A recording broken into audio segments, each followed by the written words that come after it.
Olá, galerinha, tudo bem? Mais uma aula de Química Orgânica, de novo aqui para falar das propriedades físicas dos compostos orgânicos e o tema da aula de hoje, solubilidade dos compostos orgânicos.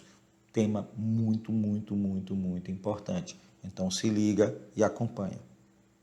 Quando a gente fala de solubilidade, a gente lembra de uma regrinha lá vista no primeiro ano que diz semelhante dissolve semelhante. O que é que essa regrinha significa? Significa o seguinte, gente, se eu tenho substâncias polares, elas são solventes para outras moléculas polares. Já se eu tenho substâncias apolares, elas são solventes para outras substâncias apolares. Semelhante dissolve semelhante.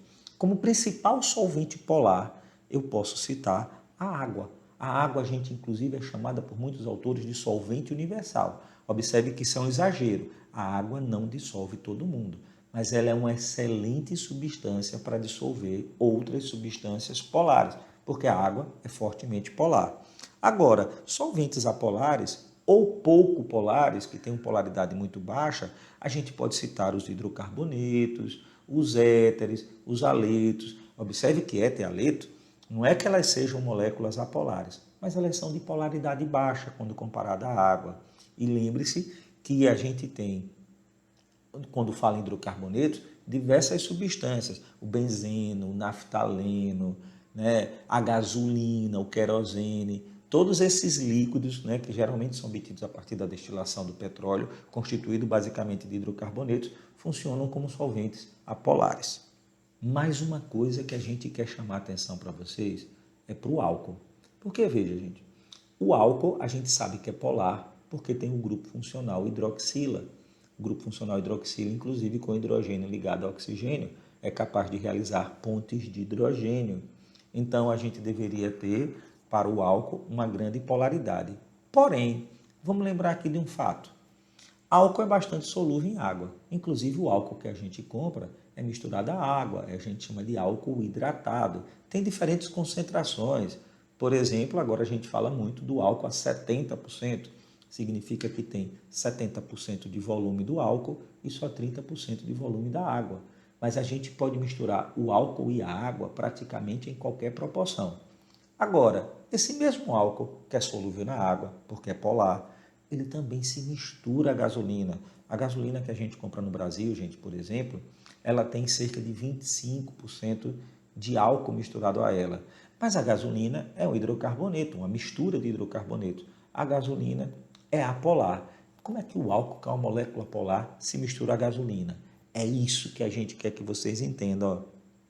A molécula do etanol, e isso vai acontecer com a maioria das moléculas orgânicas, ela não é toda polar ou toda apolar. Ela é constituída, gente, de duas partes. Observe bem, o grupo funcional, a hidroxila, é a parte polar. E essa parte polar é que faz com que ela se dissolva em água. Aí a gente chama essa parte de hidrofílica, que tem afinidade, que gosta pela água. Porém, o álcool também tem uma cadeia carbônica. E essa cadeia carbônica, gente, lembra os hidrocarbonetos, porque só tem carbono e hidrogênio. E como lembra os hidrocarbonetos, eles são praticamente apolares. Então, esse pedacinho da molécula é apolar, ou como a gente chama, hidrofóbica. Veja, a hidrofílica que é polar porque gosta da água e ajuda a substância a se dissolver em água. A hidrofóbica, apolar, se assemelha a um hidrocarboneto e, portanto, ela é apolar hidrofóbica. E aí nós temos o seguinte, é possível dissolver o álcool em gasolina, é possível dissolver o álcool em água. O álcool se dissolve em gasolina por causa da sua cadeia. E a álcool se dissolve na água por causa do seu grupo funcional. Agora, estenda esse exemplo do álcool para outras moléculas. Praticamente, com exceção dos hidrocarbonetos, toda molécula tem um grupo funcional. E aí, gente, nós vamos ter naquele grupo funcional um pedacinho da molécula que ajuda a se dissolver em água. E no restante da sua cadeia, só formado de carbono e hidrogênio, o que atrapalha a dissolver em água, mas que ajuda a dissolver em solventes apolares. E aí, gente, nós podemos até estabelecer algumas regrinhas interessantes. Olha qual é a ideia geral. Primeiro, os hidrocarbonetos e outros compostos que são pouco polares como por exemplo óleos, gorduras, são praticamente insolúveis em água. Tudo bem? Por quê? Porque a água é solvente polar. Já nas moléculas que tenham as duas partes, a gente tem a seguinte ideia: a presença de um número maior de grupos funcionais, e o grupo funcional é a parte hidrofílica, a parte que gosta da água, maior a solubilidade em água. E o contrário, se a gente promover um aumento da cadeia carbônica, e a cadeia carbônica é aquela só formada de carbono e hidrogênio, é a parte que parece um hidrocarboneto, que não gosta de água, hidrofóbica, a solubilidade em água diminui. E aí nós podemos ver algumas aplicações interessantes. Observe aqui, ó, hexano. Hexano a gente acabou de ver, apolar é um hidrocarboneto. Qual é a solubilidade em água? Praticamente zero. Está aqui, 0 gramas para cada 100 ml de água. Ele é apolar, ele não tem afinidade com a água. A quantidade que se dissolve de hexano em água é desprezível. Próxima molécula, hexanol. Ó, a cadeia é do mesmo tamanho, 6 carbonos, mas eu ganhei um grupo funcional. O acréscimo desse grupo funcional aumenta a afinidade da molécula pela água. Aí o hexanol, gente, ele já tem uma solubilidade de 0,6 gramas para cada 100 ml de água. Aí você vai me dizer, professor, esse número é muito pequeno. Esse número é muito pequeno. E por que esse número é muito pequeno? Porque a cadeia é muito grande. A presença de um grupo funcional ajuda a solubilidade em água, mas a cadeia é muito grande e atrapalha. Então, por isso que a solubilidade em água é relativamente pequena. Porém, gente, se eu rechear essa cadeia com grupos funcionais, observe aqui, ó, eu tenho a glicose. A glicose também tem 6 carbonos, mas olha, ela tem 1, 2, 3, 4, 5 grupos OH, ela é um poliálcool e ainda tem, gente, uma carbonila na extremidade da cadeia, um aldeído. Todos esses grupos polares, espalhados ao longo da molécula, aumentam a afinidade dessa substância por água. Resultado, solubilidade da glicose em água, 470 gramas para cada 100 ml.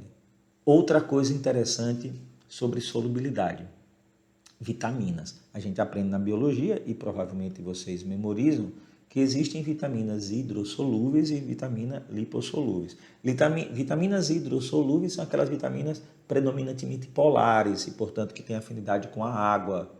Já se ela tiver predominância do caráter apolar, ela é lipossolúvel. Então, presta atenção, ó, sem memorizar. Vitamina C.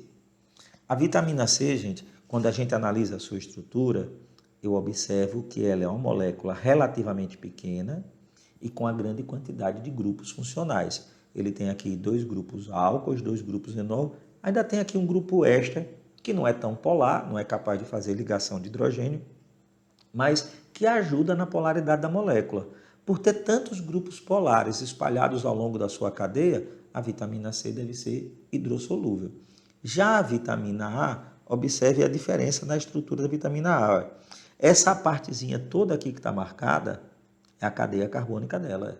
Veja que predomina carbonos e hidrogênios, apolar. Só um grupo funcional aqui na extremidade. Lembra do exemplo anterior do hexanol? Cadeia muito longa, grupo funcional pequeno, quase que inexistente, solubilidade em baixa. Por isso que nós classificamos a vitamina C como uma vitamina hidrossolúvel e a vitamina A como uma vitamina lipossolúvel. Para a gente fechar essa parte da solubilidade, um fator importante, gente, são sabões e detergentes. Veja, se eu tento lavar um prato que está sujo de gordura só com água, não resolve. Aí a gente tem substâncias usadas na limpeza, que são os sabões e o detergente. E como é que funcionam os sabões e detergentes? Eu coloquei aqui a estrutura de um sabão. Observe que a estrutura de sabão, gente, é uma cadeia muito longa, ó, cadeia muito longa. Lembre-se que essa parte da cadeia carbônica é a parte apolar, é aquela que tem afinidade por óleo e gordura, é a parte hidrofóbica ou lipofílica, e tem uma extremidade polar. Uma extremidade, gente, no caso aqui do sabão, ele é um sal. Ó. Eu não sei se vocês percebem que ele separou aqui o ânion do cátion. É porque é o seguinte, quando você colocar o sal na água, ele vai sofrer dissociação. Compostos iônicos em água sofrem dissociação. O cátion não nos interessa, não é a parte orgânica. O que nos interessa É isso aqui que faz parte do composto orgânico, é um ânion. Então, essa parte aqui, que é um ânion, é uma parte polar bastante solúvel em água. E aí, olha o que é que acontece. Se eu representar esquematicamente a molécula do sabão assim, esse tracinho representa a sua longa cadeia e essa cabecinha com a carga negativa representa o grupo funcional do sal do ácido carboxílico. Então, ao colocar o sabão em contato com a gordura e água, olha o que acontece, gente. As estruturas do ânion do sabão envolvem a gordura, vão separar esse pedaço de gordura, que é um aglomerado de moléculas, em pedaços menores, e essas cabecinhas são capazes de atrair moléculas de água. Isso aqui, gente, nós chamamos de emulsão. Sabões e detergentes, eles têm uma ação emulsificante. O que é isso? É quando a gente utiliza uma substância para misturar o que é insolúvel em água com a água. A gordura é insolúvel em água, mas na presença do sabão, o sabão envolve a gordura, deixa a gordura carregada negativamente e ela passa a ter agora atração pela molécula de água. Nós chamamos esse conjunto aqui de moléculas de gordura e de sabão envolvendo ela de micelas. Isso aqui é colóide, né? A gente vai ver colóide num assunto futuro, mas ele vai formando pequenas micelas na água. Lembram aí da história de que o vírus do coronavírus, uma das maneiras adequadas da gente impedir, né, que a gente seja afetado por ele é lavar bem as mãos? É porque o sabão, gente, é capaz de destruir o envoltório lipoproteico que existe na estrutura do vírus, certo? Então, duas palavrinhas importantes quando a gente falar de sabão e detergente. Eles são tensoativos, diminuem a tensão superficial da água. Isso aqui é muito importante. Já viram um inseto pousado na água? O inseto pousa na água, gente, ele não afunda, porque existe uma grande força de atração entre as moléculas na superfície da água. Nós chamamos isso de tensão superficial. Só que se você colocar o detergente na água ou sabão, essas moléculas de sabão e detergente, elas se colocam entre as moléculas de água, diminuem a força de atração e o inseto afunda. Nós chamamos isso de tensoativo. Isso é uma característica importante, porque faz com que as moléculas de água se soltem um pouco uma das outras e a água consiga molhar melhor. Ela consegue envolver. Se você pegar, por exemplo, já foi uma questãozinha do Enem, jogar um balde de água no chão, você vai perceber que ele forma poças, né, separadas.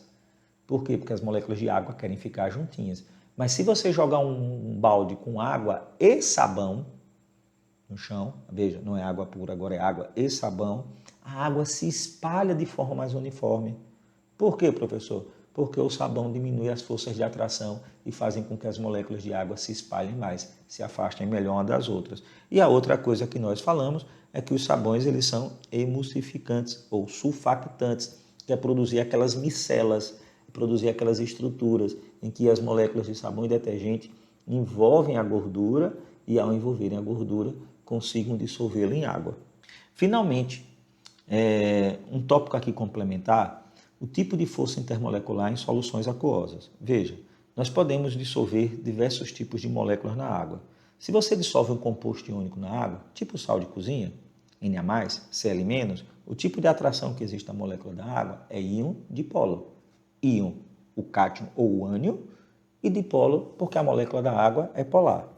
Já se você coloca um composto apolar em água, tipo oxigênio, ou a gasolina, ou até mesmo óleo, o que existe é uma força de atração entre a molécula apolar, o óleo, a gasolina, o oxigênio, e a molécula polar, que é a água. Aí nós chamamos esse tipo de força de atração de dipolo induzido, por causa da molécula polar, dipolo permanente, por causa da molécula polar.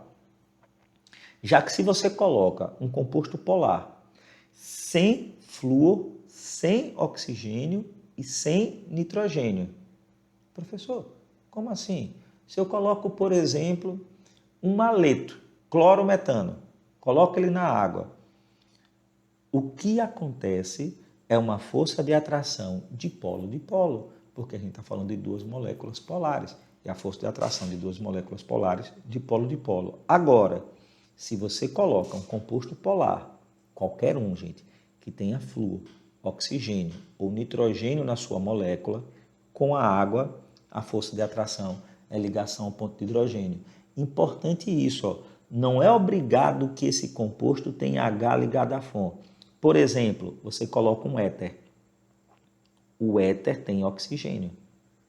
A força de atração do éter pela molécula de água é chamada ligação de hidrogênio. Basta, para ter ligação de hidrogênio, que uma das duas moléculas tenha H ligado à FON. E a água tem. Se eu colocar um álcool em água, também tem ligação de hidrogênio. Basta que uma das duas moléculas tenha H ligado à FON e a outra só precisa ter flúor, oxigênio ou nitrogênio.